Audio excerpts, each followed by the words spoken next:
Today we're going to look at the company OpenText, headquartered in Canada and traded on NASDAQ under the ticker OTEX. Please stay tuned for the important disclosure information at the conclusion of this video.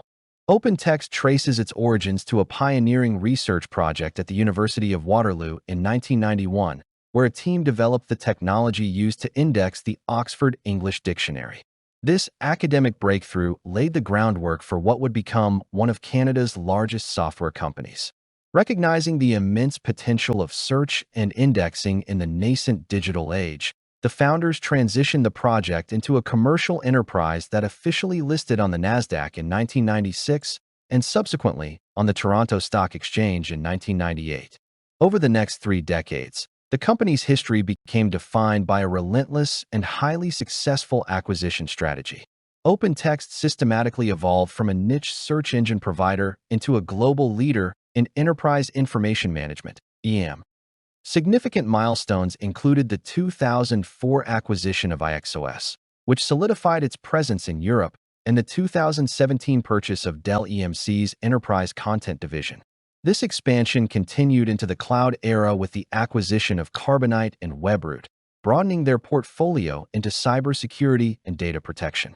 Perhaps the most transformative shift occurred recently with the 2023 acquisition of Micro Focus, which drastically scaled the company's footprint in IT operations and mainframe modernization. Today, OpenText stands as a cloud-first organization, having successfully navigated the transition from on-premise software to a comprehensive suite of cloud services that manage and secure the world's most critical business data. OpenText operates under a comprehensive enterprise information management business model, fundamentally designed to help global organizations manage, secure, and extract value from vast amounts of unstructured data. The company has strategically shifted toward a cloud-first, recurring revenue model, with approximately 80% of its total revenue now derived from annual recurring streams, such as cloud services, subscriptions, and long-term customer support. Its operations are organized into several specialized business clouds, including content, cybersecurity, business network, digital experience, and AI and analytics. This diverse portfolio allows OpenText to act as a one-stop shop for digital transformation, providing everything from secure information storage and supply chain automation to advanced threat detection and AI-powered data insights through its recent Titanium X and Aviator platforms. The company's customer base is exceptionally robust, serving over 120,000 enterprise clients and 31 million public cloud users across 180 countries. This includes an impressive 99 of the top 100 global companies, with major wins in highly regulated sectors like financial services, healthcare, and government agencies, such as BMO, Bayer, and the U.S. Air Force.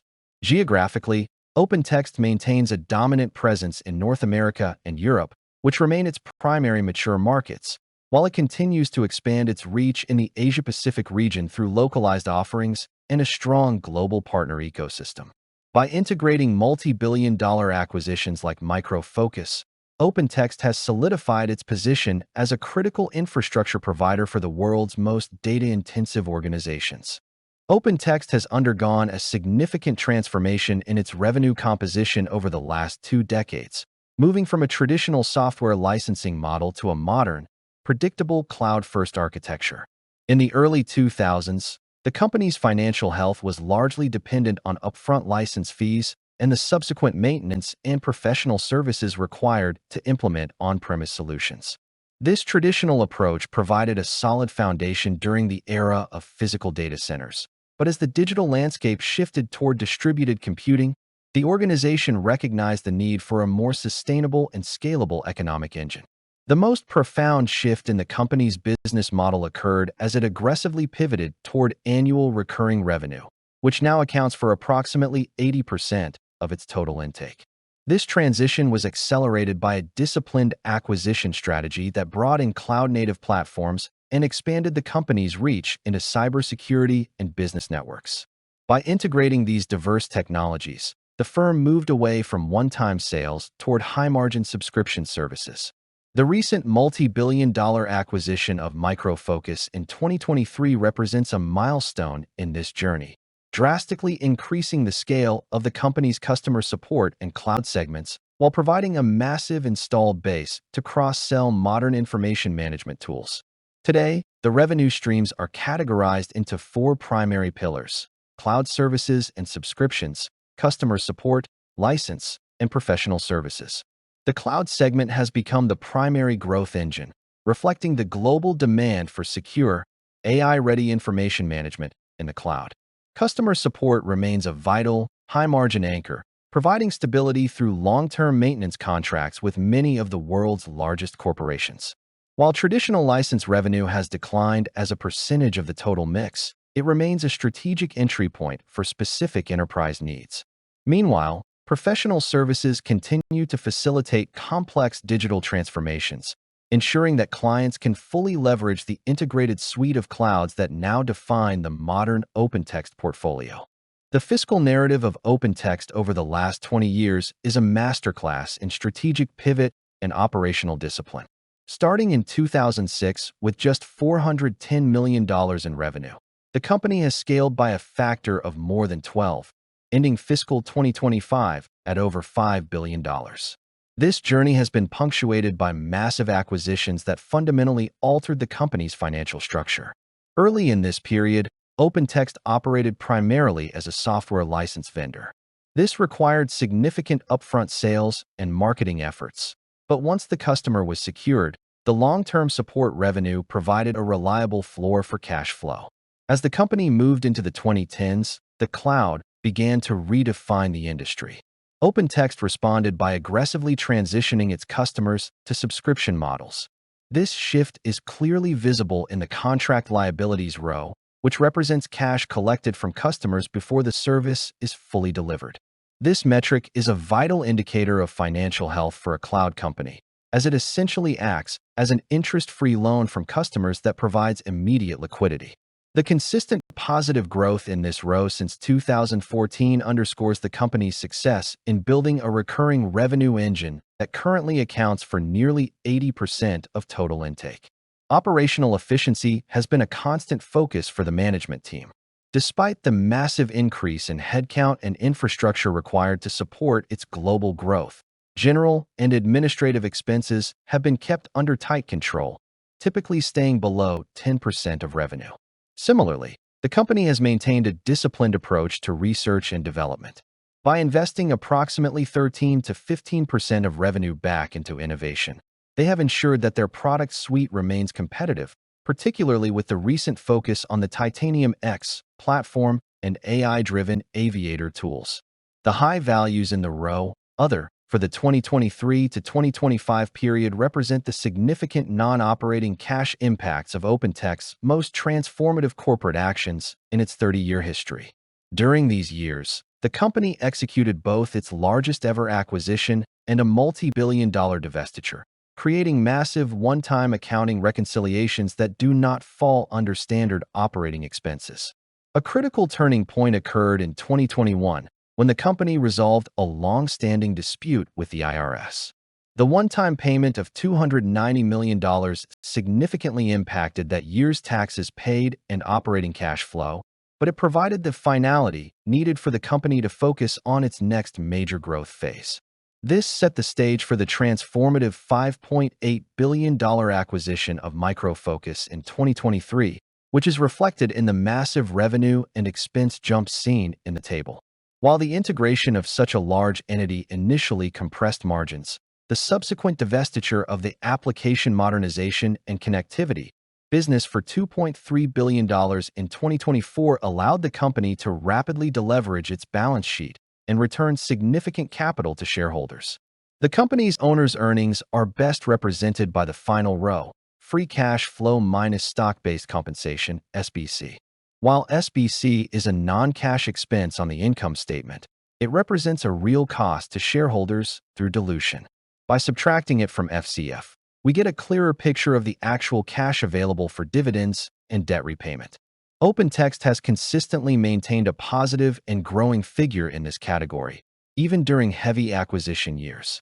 This stability is why the company has been able to increase its dividend for 12 consecutive years and launch a $300 million share repurchase program in 2024.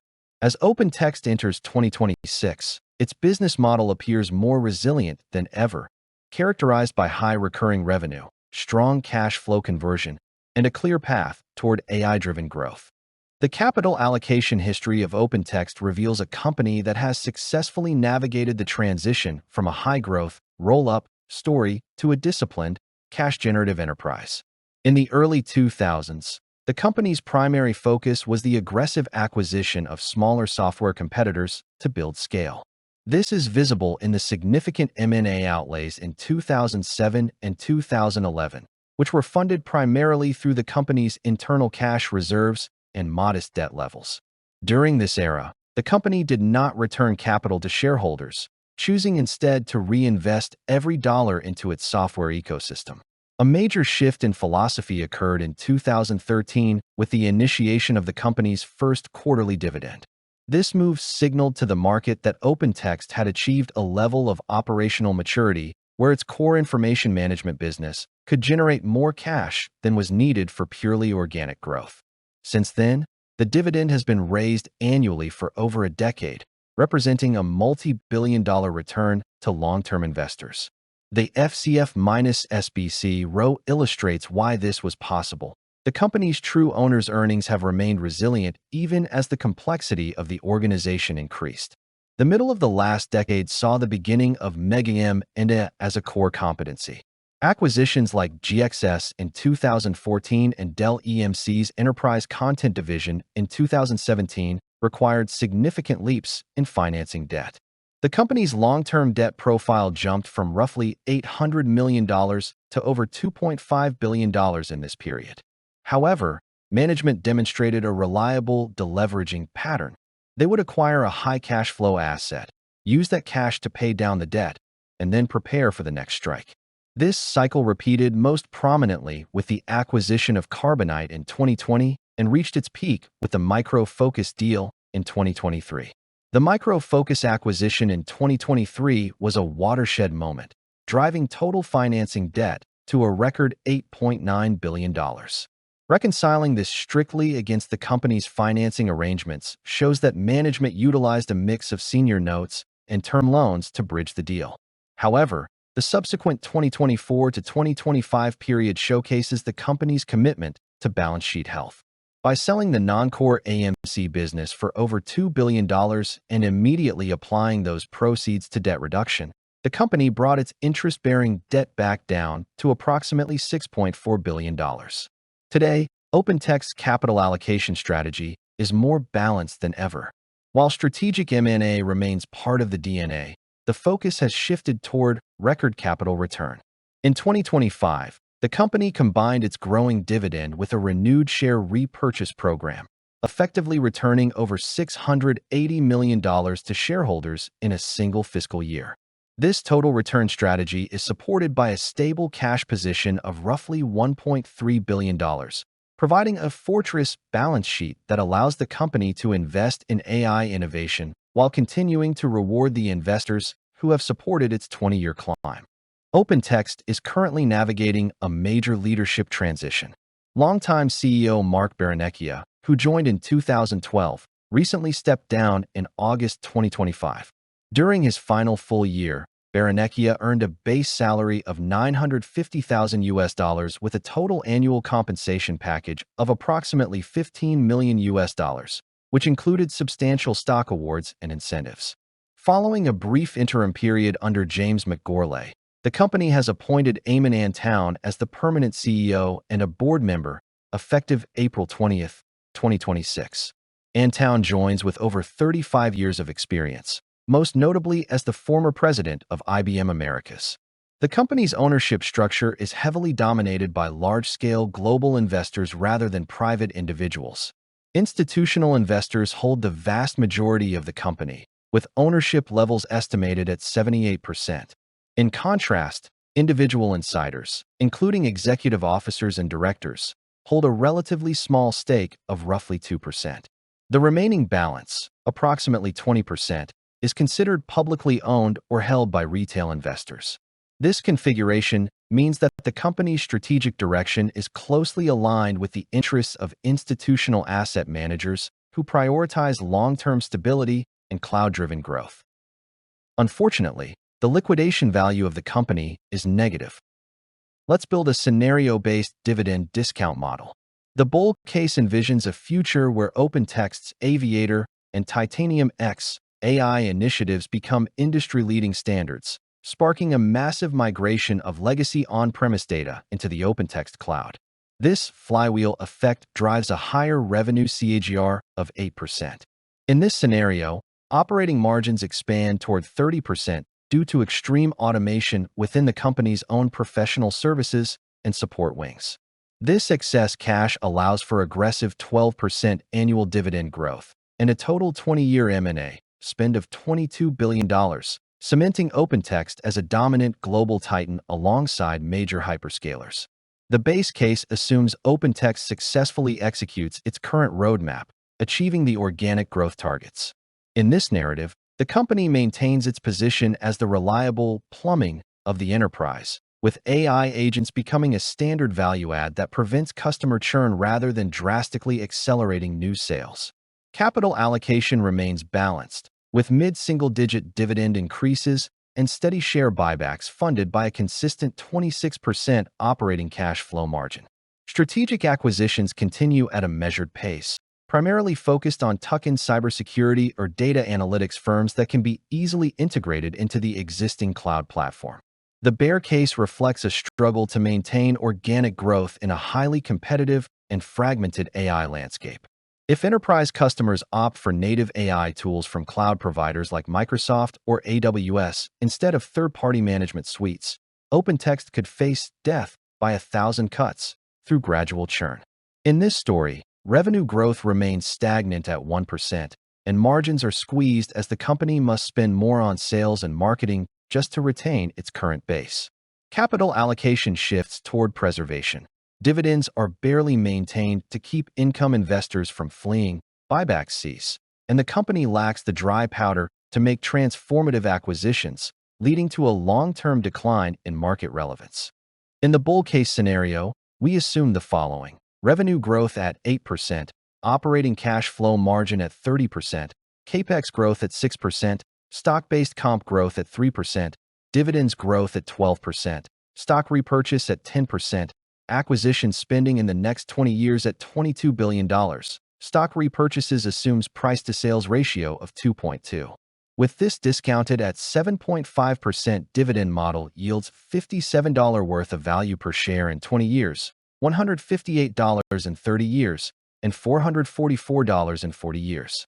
In the base case scenario, we assume the following: revenue growth at 4%, operating cash flow margin at 26%, CapEx growth at 4%, stock-based comp growth at 5%, dividends growth at 5.5%, stock repurchase growth at 3%, acquisition spending in the next 20 years at $12 billion. Stock repurchases assumes price-to-sales ratio of 2.2. With this discounted at 7.5%, dividend model yields $25 worth of value per share in 20 years, $40 in 30 years, and $56 in 40 years. In the bear case scenario, we assume the following: revenue growth at 1%, operating cash flow margin at 22%, CapEx growth at 2%, stock-based comp growth at 3%, dividends growth at 2.5%, stock repurchase is discontinued, acquisition spending in the next 20 years at $5 billion. Stock repurchases assumes price-to-sales ratio of 2.2. With this discounted at 7.5%, dividend model yields $13 worth of value per share in 20 years, $17 in 30 years, and $19 in 40 years. Thank you so much. Research like this takes a lot of time. If you enjoyed it, please like, subscribe, and consider supporting us. Please note that this video is for entertainment purposes only. We are not financial advisors. This video is not financial advice and should not be considered as such. This video does not provide any recommendations and does not endorse any decisions to buy, sell, or hold any security. We do not guarantee the accuracy or the completeness of the data provided in the video. We are not responsible or liable for any decision, damages, or losses the viewers may take or incur due to negligence or otherwise, based on any interaction, directly or indirectly, with this video. Past performance is not an indicator of future returns.